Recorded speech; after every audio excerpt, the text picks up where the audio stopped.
What's up, taters? This is Tree from treeoflogic.com and welcome to the Treetop News for this Monday, September the 26th. I want to thank you so much for stopping by and watching this video. You could have been anywhere, but you chose to be here, and I really appreciate it.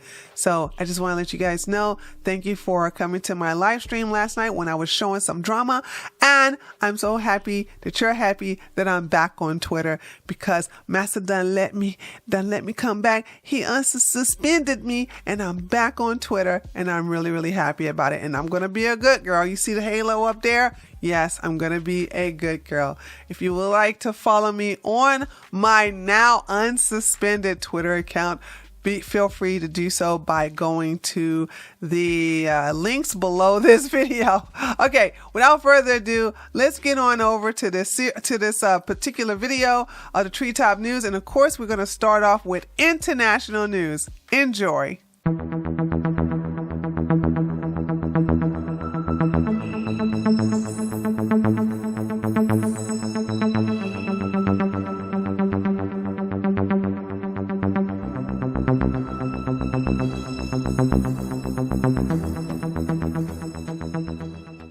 So there's a lot going on overseas, especially in the EU and the conflict between Russia and Ukraine. And I'm not going to be able to cover as much as I want to cover. So please, guys, please go check out my Telegram, not Twitter, because even though I'm back on Twitter, I know I'm not allowed to talk about the things that I can freely talk about on Telegram, especially with the events that just, occurred in reference to Ukraine versus Russia.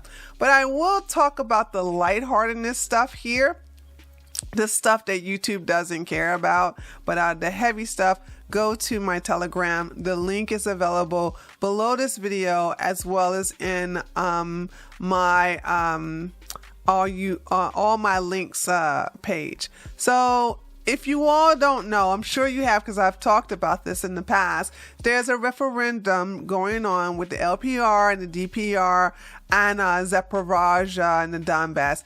And it's going really well, and it's really got people in the West on edge, especially the little man that want more money and weapons. I'll talk about him later on. So right now they're voting, and I think voting ended yesterday. I think, yeah. I think voting, the last day to vote was yesterday or today. I'm not sure. I've been so busy, I really haven't had a time to really look through all of my Russian resources as well as the people who are over there in Russia. But I got a funny feeling, maybe it's tomorrow. I don't know. So I'll let you know on the Treehouse News. So let me give you an update on what's going on and the status on them breaking away from Ukraine. So preliminary results on the 3rd of the 5 voting days. Well, hold on. If this is on the 25th, then I guess it's not over to today on the 26th. Maybe it's the 28th. I'm not sure. I'll let you guys know. But right now, it looks like they're going to be voting again today. So preliminary, because this is a article from yesterday. Okay. So preliminary results on the 3rd of the 5 voting days shows the threshold having been reached in Donbass and Zaporozhye and almost met in Kherson. The referendum on joining Russia are continuing in the Donbass republics and Russian-controlled regions of southern Ukraine on Sunday. Southern Ukraine, that's a period. On Sunday, the turnout already reached the required 50% threshold in the Donetsk and Lugansk republics and Zaporozhye region, and only Kherson is the one that's lagging behind. And if the the little man with who wants a lot of money and weapons will just stop bombing them, maybe they can go out there and vote. He's using it as an intimidation technique. The Lugansk People's Republic, also known as the LPR, more than 76% of eligible voters have already cast their votes, according to the critical figures.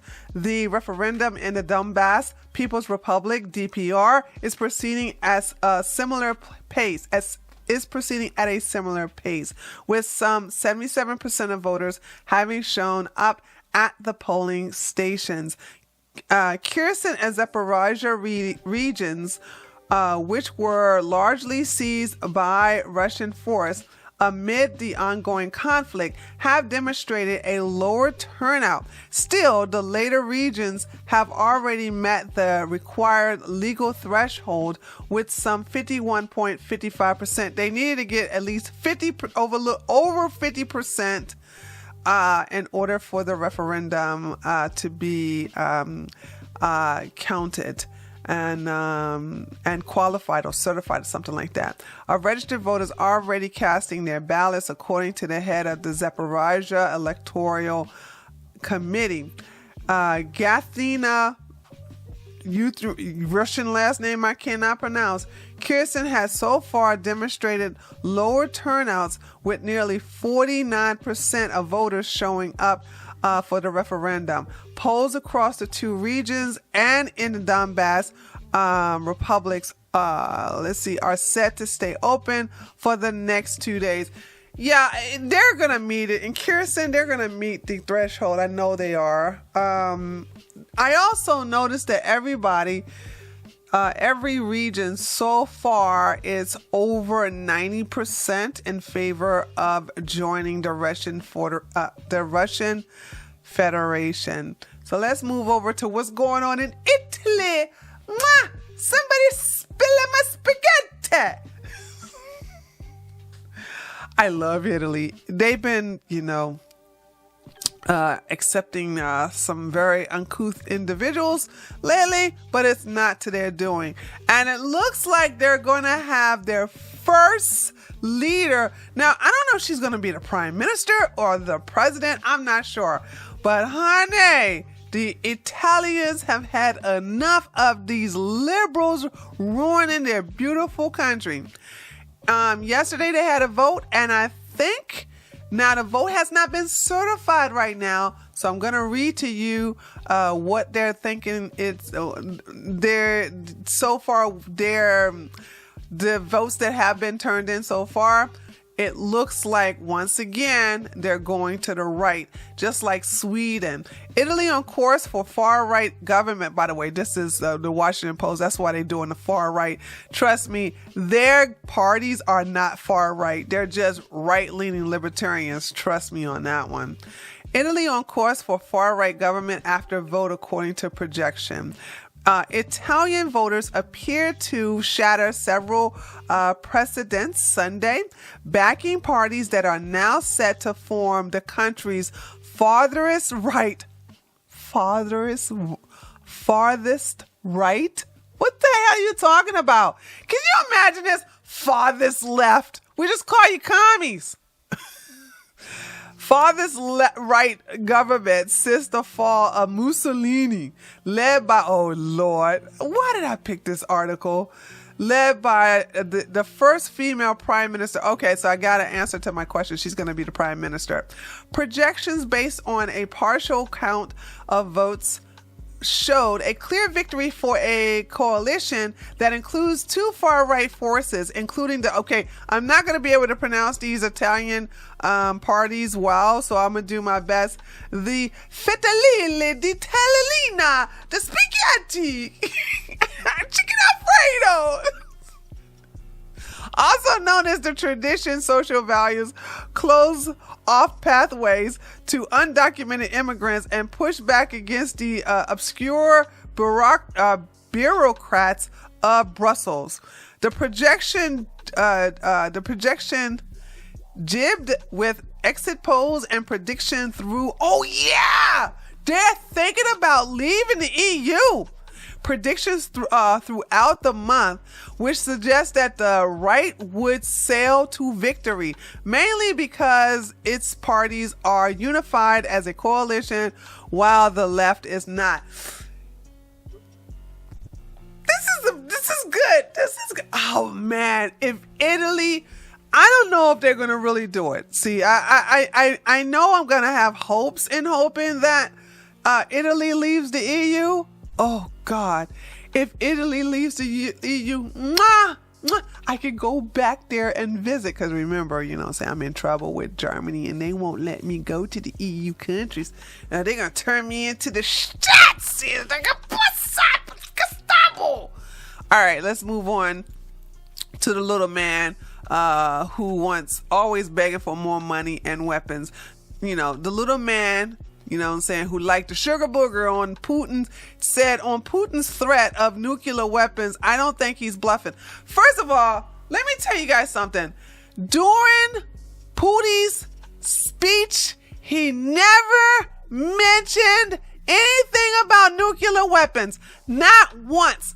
Because he's speaking Russian, these people are disingenuous and they freaking translated him and they added the nuclear thing in there. He never mentioned anything. Talk to anybody who's a native Russian and have them look at his speech. It ain't that long. And notice how they'll say, did he mention anything about nuclear weapons? They're like, no, he didn't say nothing about nuclear weapons. So these people are just sitting here being hysterical. But I find it really odd that the little man who's always begging for money and weapons is now talking about how he takes Putin seriously. You mean tell me you now just taking him seriously?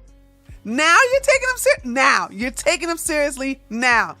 Boy, please, are you serious? Ukrainian president, little man who always begging for more money and weapons, said Russia's threat of nuclear weapons use could be a reality. In an interview with CBS, Face the Nation. Oh, I should have pre-read this. All right, never mind. I don't. Face the Nation is a... Are you serious? CBS Face the Nation. This was nothing but propaganda. But I'm just going to let you guys know that I watched the address from Putin and Lavrov, and not once did they threaten to use nuclear weapons. Not once. They just stated that, listen, he said, if you want to attack my country, especially if they liberate and if these other regions, these other 5 regions decide to join Russia, because right now they're part of Ukraine, even though they are independent. The LPR, the DPR, Zaporozhye, all these other regions are independent. But they're being shelled right now by the little man who likes a lot of weapons and money. Army, they're the military. They're killing civilians. They're committing a lot of what do you call that? War crimes against humanity. But of course, the UN is not going to call them out on it, and the United States and the UK is not going to call them out on it, nor is the EU. But they're going to sit up here and get mad because of some rumors of what happened in what was that, Izium, something like that, which didn't happen. So anyway, what I'm saying is that there's a lot of hypocrisy going on over there. And they're basically the little man is trying to intimidate a lot of the citizens there who are voting to leave Ukraine and join Russia. So, but like I said, what Putin said is that if these areas, the LPR, the DPR, y'all know the areas, the 5 areas. If they decided they wanted to be part of Russia and the overwhelming majority vote in that direction, then Russia will accept their request and they will be officially, immediately, as soon as possible, be known as Russian territory. And therefore, if that is shelled, if that is any bomb, if one grenade cross over into Russian territory, then Russia gonna come back over there with some hypersonic missiles. He didn't even say that. He just said, you got weapons, we got weapons, and we will use them if you attack us. And then Putin ended it saying, and I'm not bluffing. And they started to take him seriously, including the little man who's always begging for more money and weapons. Jeez, I'm going so over on this. I'm probably going to have to shorten down my, my local. Okay, so also I wanted to talk about something that's kind of funny. St. Petersburg, they're going to heat the pavement. They got so much electricity from the coal. They got so much oil and gasoline that they're like, you know what? I don't think anybody should worry about, shoveling any snow on the pavement. So you know how we're going to take care of that? We're going to heat the We're going to heat the pavement, baby. This is a pilot project to keep streets ice-free in the city as Europe battles skyrocketing energy costs this season. Now, that's just flexing. That's just like, yeah, how that all doing over there, EU? What's going on, UK? Y'all ready? Y'all ready to be humble yet? I thought this was so great. Like, could you imagine? That is so awesome. Where you just have no snow on the pavement because it's heated. Now that's flexing. And let me know what you think about this. I thought this was so funny. If you want to get more news like this, I have the direct link here available on my Telegram. Link to my Telegram is available in the description box. Now, that was international news. I knew it went a little over. So let's get over to national and local news.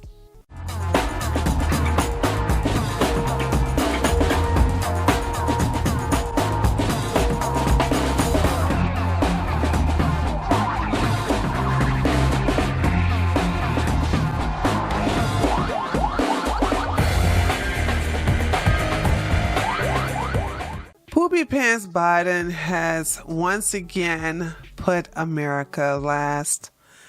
And I look forward to the GOP taking over the House and the Senate so that they can impeach him. He has to go. Biden makes securing U.S. jobs easier for illegal aliens, aka border crossers. Yeah, that's their new names right now. They're not calling them migrants. They're calling them border crossers, which in my opinion that's just what you call criminals, because you're coming into my country illegally. That makes you a criminal. You broke the law to get here. President Joe Poopy Pants Biden's administration is making it easier for border crossers and illegal aliens. What's the difference? They're the same. You crossing over the border illegally. Okay? Come on, Breitbart. You should do better than this. Be better. I'm gonna censor it myself and just I'm gonna make the corrections myself. Making it easier for illegal aliens to secure American jobs after they are released into the United States interior. In 2019, former President Trump directed the Department of Homeland Security to stop fast-tracking work permits for illegal aliens who are subsequently released into American communities. The rule change made sure that border crossers and illegal aliens, I'm sorry guys, I messed up, would need to be in the United States for at least a year before applying for work permits through the United States Citizenship and Immigration Services Agency. Now, as Reuters reports, Poopy Pants Biden is repealing the Trump's era rule changed to ensure that hundreds of thousands of illegal aliens, his DHS release every few months in the United States interior, can now more quickly secure work permits to take American jobs. This man has to be impeached. And it's not going to be one of those baseless impeachments that they try to do on Trump. This is going to have some meat to it. All right. Let's see. It looks like Liz Cheney said that she will leave the GOP if Trump wins 2024. Why you got to wait till then? Leave now, girl. You ain't got no... Well, did CNN hire her? Because I'm trying to feel like you lost your election, so what you doing with yourself? I'm sure with all that Cheney money, she probably got something to do. Let's watch the video. She says that if Donald Trump is the GOP nominee for president in 2024, she is going to leave her party. As you may recall, Cheney was booted from House Republican leadership last year over her criticism of Trump and mainly her role on the January 6th committee. She lost this year's primary election to a Trump-backed candidate. Let's bring in CNN congressional reporter Daniela. No, thank you. I'm good, CNN. You know what? Y'all done messed up Miss Piggy for me. Every time I see Liz Cheney, I see Miss Piggy. You guys are so wrong for that. Oh my God. Okay, video show audience booing Nancy Pelosi at the NYC Music Festival, and it was mwah. Now you know how sometimes you get videos where they say, "Oh, this politician was booed." Now the last time I seen a good boo was when Ilhan Omar was on stage, and everybody, all the Ethiopians in the crowd were booing her, and I mean boo. You can actually hear she was so shamed. She had so much embarrassment to herself. I mean, she was like, oh my God, what am I doing? They're embarrassing me, booing me. And here's another one where they really are booing nasty, drunk Pelosi. The welcome was anything but warm for House Speaker Nancy Pelosi on Saturday night as she was booed on stage at the Global Citizen Festival. I said festival after being introduced by Indian actress. Okay, y'all seriously think I'm going to be able to pronounce this Indian name? Let's watch the video here. Let's see. Let's watch the video on my now unsuspended Twitter account. So happy about that, dude. I'm so happy. Okay. All right, here we go. I couldn't talk. As Speaker of the House, I am here to thank you for your dedication. Nancy Pelosi. Determination. Where's everybody booing? I couldn't talk. Okay, that was not the one I saw, but okay, let me see if this is the one I saw. Let me see. I think this was the one. I think this is the one I saw. Where she got booed. 40% by 2030. It will give a historic 370. 40% by 2030. It's always some lip tart. Woo! Yeah, I'm gonna do my best to drown out all the boos that I'm hearing by being close to the camera. I don't think this is the one I saw. There's so many video. Wait a minute. 26. Okay, hold on a second. There we go. Thank you. Okay, this is the one I saw. This is the one I saw.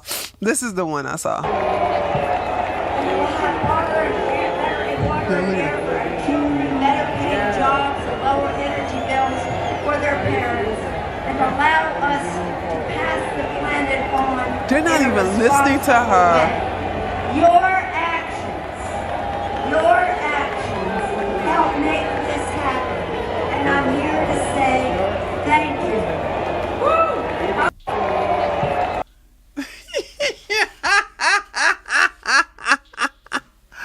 Aw, Nancy, they don't like you. Oh, that's too bad. That is so sad. Speaking of somebody who's not liked, Stacey Abrams got clowned apparently for sitting up here saying that the fatal heartbeat does not start at 6 weeks. I think that's what this heifer said. Let me see. Let me read this for a second. Listen, guys, do not worry. Do not worry at all. Okay. She will not be our governor. We got that down. Okay. We got Kemp. Kemp's going to win. Kemp has done so many fantastic. I can't think of one bad thing Kemp has done for this state of Georgia. Trust me. This woman don't even have a chance. I'm sorry. Let me read the headline. Stacey Abrams mocked for claiming fatal heartbeat, a manufactured sound to outlaw abortion. Georgia Democrat gubernatorial candidate Stacey Abrams sparked intense criticism online after making the outlandish claim that the fetal heartbeat, I said fatal, sorry about that, fetal heartbeats are manufactured sounds to undermine abortions. On Wednesday, a video went viral on social media that featured Abrams claiming that no such thing as a fetal heartbeat exists at 6 weeks of pregnancy. She's such a stupid person. Hold on, let's watch the video. Let's see. Here, hold on a second. I think this is it right here. Let's see. Okay. Oh my God, dude, are you serious? Come on. I hate this. Let me see. They're just showing her that that's the case. Where is it? Okay, I'm sorry. I went way down there. Here go the video right here. There is no such thing as a heartbeat at 6 weeks. It is a manufactured sound designed to convince people that men have the right to take control of a woman's body away from her. There is no such thing as a heartbeat at 6 weeks. It is a manufactured sound designed to convince people that men have the right to take control of a woman's body away from her. Now, I want you, this is true. There's a reminder, Abrams support no limits on abortions. That's right. Like before you could be going into labor and she's for abortion doing right then and there. But then she's a demon rat. So there's that. Okay. California to ban natural gas heaters and furnaces by 2030. I love this. I freaking love it. I mean, this is the thing. Like California is just going to be the entire state, you know, unless a governor come and undo all this stupidity by Gavin Newsom. I just don't see you guys surviving that long. So let's read this really quickly. The California Air Resources Board, also known as CARB, voted unanimously last week, of course they did, to pass a plan to ban natural gas heaters and furnaces by 2030.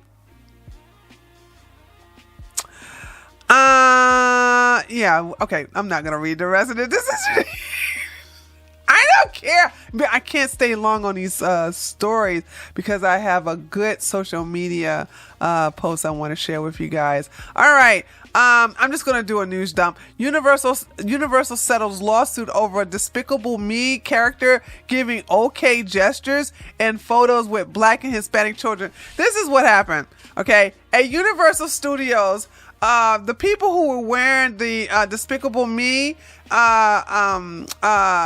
costumes, they did this. And all of a sudden, the Black parents were like, oh my God, they did this to my Black baby. That says racism. I swear, we're gonna sell you. And instead of Universal Studios fighting against it, they cucked. They cucked and gave them a settlement. I think that's how much money. Oh, no. They haven't disclosed that. Sorry. They kept the settlement quiet. So, you know what I'm saying? If you're going to cuck to that type of pressure, you deserve to lose your money. I don't care. Okay. And FBI misled judge into search warrant that resulted in $86 million cash seizure. They seized $86 million illegally. But they're the alphabet boys, so this is nothing new. I will go more into details because there's more to this story than what I'm telling you. I just don't have time to go into it deeply on the Treetop News. But come see me tonight and the Treehouse News tonight at 8:00 p.m. for me to tell you more about this in great detail. So that was it for the national and local news. Now, stay tuned for social media news.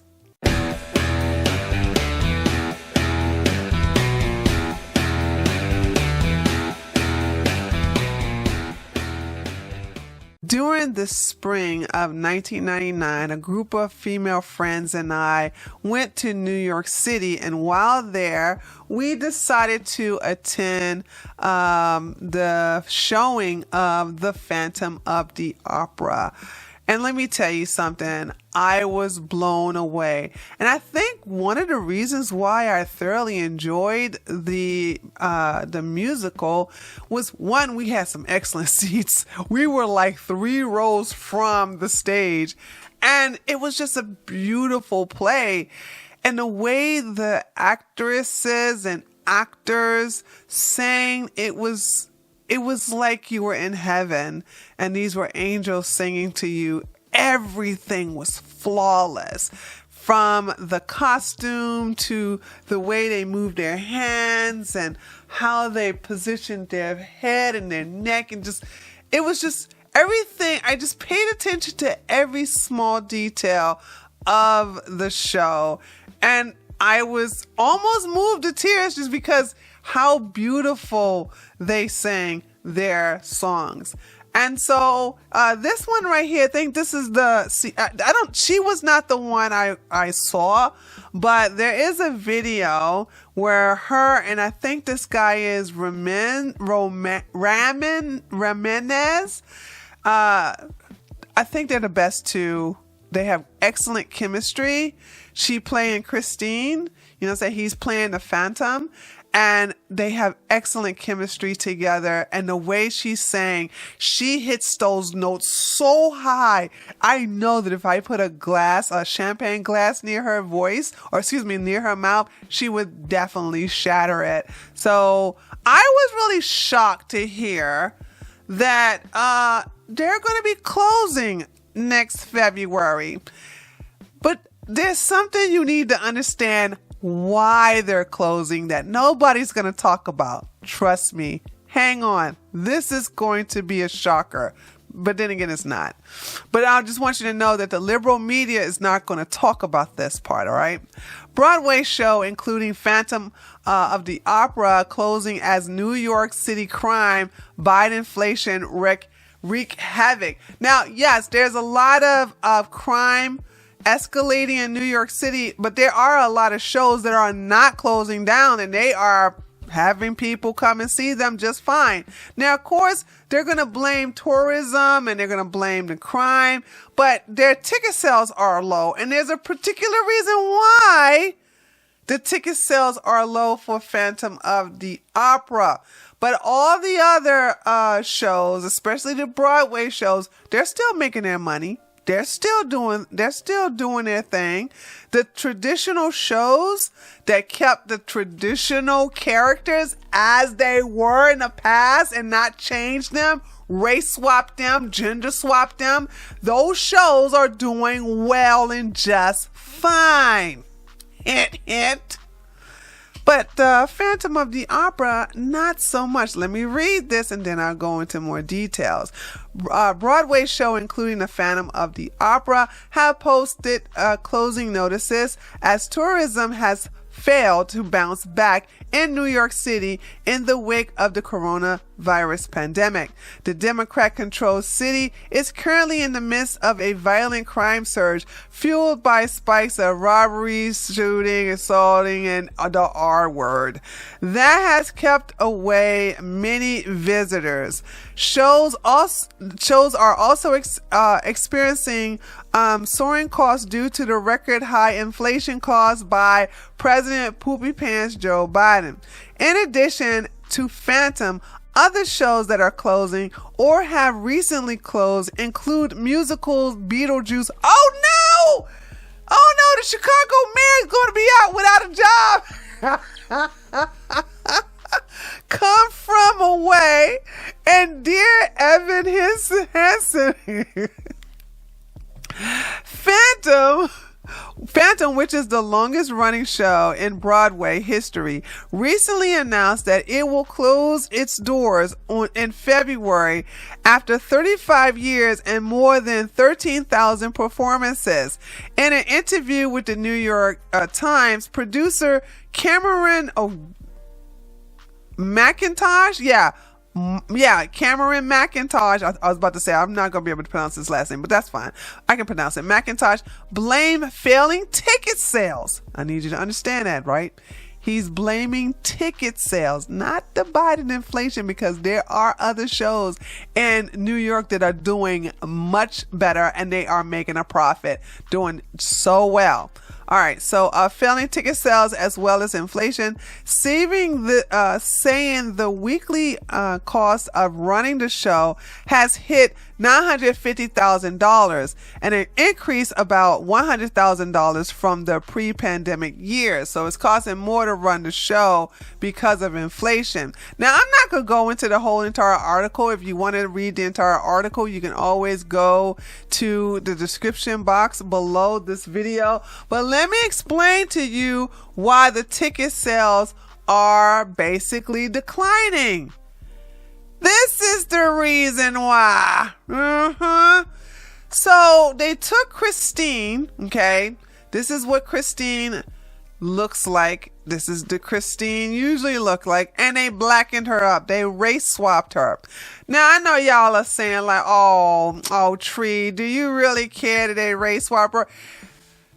Yes!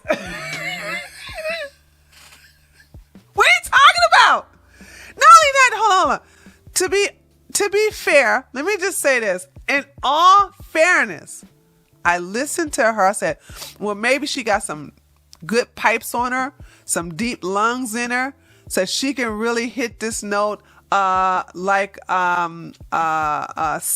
Oh my God, what is her name again? I just forgot this chick's name right here. Sierra, I think. This her. She's playing Christine. I mean, this woman she can sing, not sing, she can sing.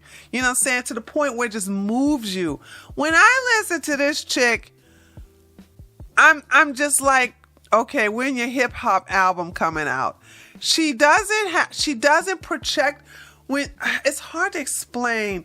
When you listen to an opera singer, the way they project their song, the way they elevate their head, you can tell that it's coming from their diaphragm, and they hit the highest notes that are unimaginable, and it's just so relaxing and soothing. With her, she sang too low, and I think the reason why she sings too low is because she can't hit those high notes from deep within her lungs, and she doesn't really have a commanding stage presence, and I don't even see any chemistry between her and the Phantom or whoever's playing the Phantom. I don't know if they hate each other in real life, but oh my God, I'm like, do something, change her, change him, but they are not making the magic happen, okay? Because when you see these two, you're like, oh wow, you could just see that they do have chemistry, and that's because they're actually really, really good friends in real life. But this guy, so let's go watch this so you can see what I'm talking about. Broadway's longest running show. By the way, this happened,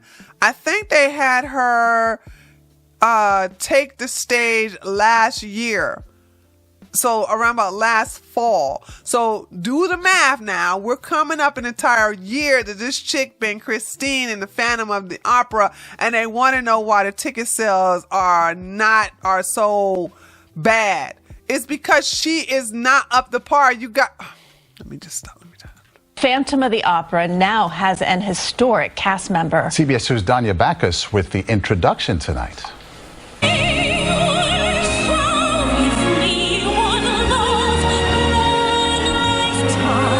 At just 25 years old, Emily Quachu is a part of Broadway history. Also, I also hear auto-tune. I didn't pay attention to this. I hear auto-tune in this. And like I said, she's not the way, if you want to compare the two singers, and I actually suggest that you do this. Don't take my word.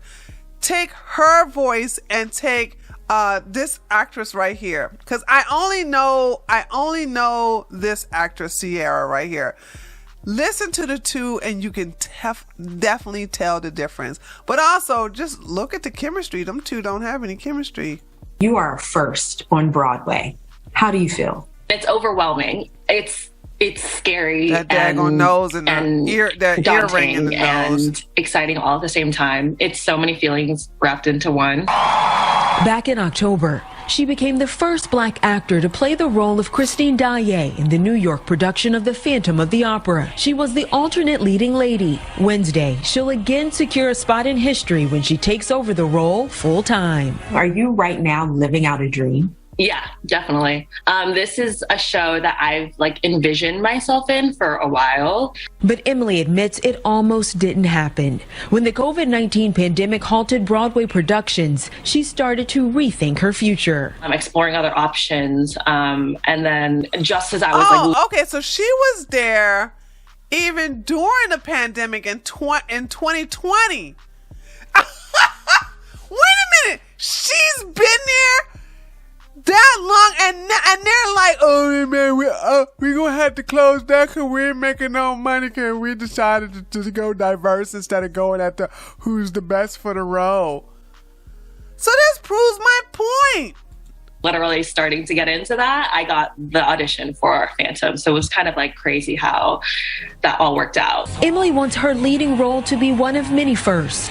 I 100% hope that this can open more doors for all different kinds of Christines and all different roles on Broadway. Why, black folks, do you have to take the hand-me-down scenes from white actresses and actors? Do you understand that this is a story that was during a time in history where there were no black people except in servants and maids and slaves? Oh my God, you guys always want to retcon everything. And you suck. And I'm not saying that, listen, I'm not saying that because she's black. I am saying that she's not at the level that you expect an opera singer who can sing those high notes, those songs for Phantom of the Opera. She doesn't have any chemistry with whoever the actor is who's playing Phantom, and I'm just not impressed with her. And I'm like, why do you guys have to take the hand-me-down roles that were created specifically for white people? Oh, I know it ain't right unless it's been white.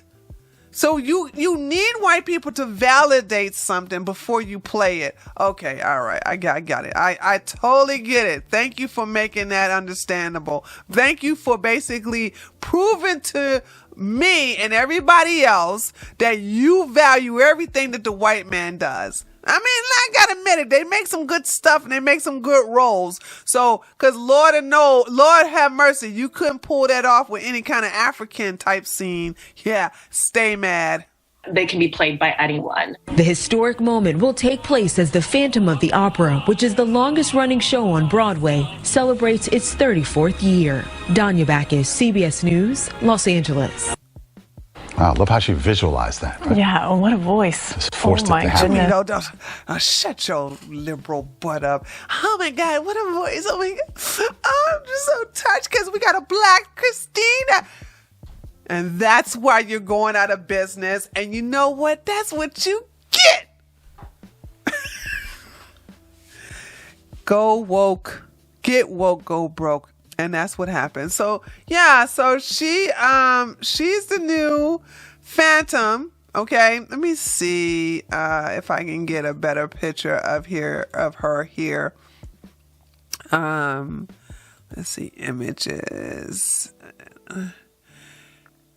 No, this is not her. Well, she played in so much stuff, I swear. But no, I mean, I'm just not impressed with her. And I guess I'm just, this right here is just, I'm just not, wow, they are not loving her in the Phantom of the Opera. I guess this is it right here. Yeah. So there you have it. She's not a good Phantom of the Opera. I mean, excuse me, she's not a good Christine in the Phantom of the Opera. And that's the reason why they're going to close down that show this February on the 25th. Sorry, next February, 2023. And this is just an example of what happened when you introduce diversity. I don't understand why these people who always want to talk about, well, we need more roles for black people. Why can't you just create them? Why can't you create them? And black folks, why y'all always got to take the leftovers of white people? Why do you always have to take their parts and take their images and their heroes and history and blackwash it? You don't like it when they whitewash your stuff, so why do you want to blackwash their stuff? Anyway, I'm in a way, I don't know how I feel about this. A part of me is like, that's what you get, but a part of me is really sad that they're going to be closing their next in February. There will not be any more Phantom of the Opera performances. Maybe they need to take it to Russia where they don't have to worry about diversity. I'm just saying, I'm like, I don't understand, but this is, you guys just ruined a good thing. But in a way, it couldn't happen to a better place known as New York City. Y'all know how I feel about that place, and y'all know how I feel about California. So there's that. All right. So, yeah, let me know what you think about this by leaving a comment below this video. And there you have it, taters. The conclusion to the Treehouse News for this Monday, September the 26th. Be sure to like the video. Also leave a comment below the video. Let me know what you think and also share it. I'll be leaving the last part of this video. I will take the last part of this video and put it on Liberty South Media. Be sure to go over there and check it out. I need some more watch time over there to match with the subscribers. So with that being said, I will see you on my live stream. Remember, I do that every Sunday, Monday, Wednesday, and Thursday at 8:00 p.m. Eastern Standard Time. So I wish you all a wonderful day. I see you on my live stream, or I'll see you on the next video. Later, taters.